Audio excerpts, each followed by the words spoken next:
Sure. I'll start with the with Georgia's narrative, which unfortunately is not a narrative that is unique to Georgia, but is one that our state seems to continue to push, which is this Georgia is number one for business. In fact, last year it was Georgia's number one for business for the 12th straight year. Um, and that may be true, but when you look at the data and the reality of what it means to be a worker in Georgia. Oxfam put out their annual report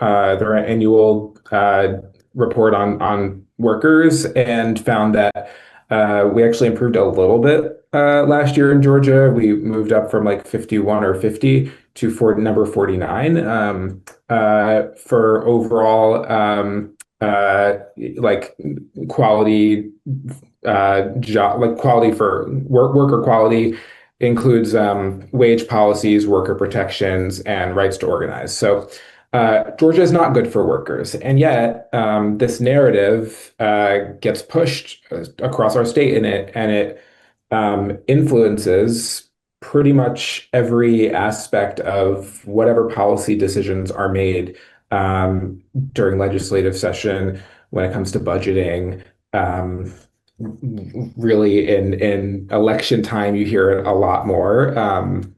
So it is deeply harmful. It's deeply harmful, and for a number of reasons. But if I'm thinking about the lens of disability justice and also the work that we do, that very much does not take into account what disabled people face. Of course, are the ability to access a quality job or a job period is significantly more difficult for disabled people, especially if you don't qualify for SSI, supplemental security income, or you don't qualify for Medicaid, right? You don't meet that eligibility, and you're somewhere in the middle. So you need a job, but you can't necessarily work, a regular 40-hour job. You can't work a job where you're on your feet for long periods of time, right? You might need different accommodations. That's a whole other conversation.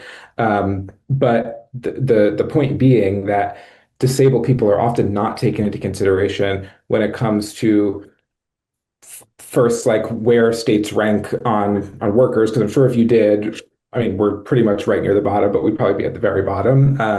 But also, if we're talking about states to do business in, it is significantly more difficult for disabled people to even uh, be business owners in the first place. Lack of access to capital, lack of access to networks and resources, just even access to education to be able to learn how to be a business owner, right? Like there's so many different things that come into play. So what we do, a big part of our work is really making sure that the disabled person's narrative is out there and combating so many of these harmful narratives that actually influence policy. And I know we'll get into a little bit of discussion about subminimum wage in Georgia specifically, but it is a big reason why for so long subminimum wage was the law of the land in Georgia, and is still the law of the land at the federal level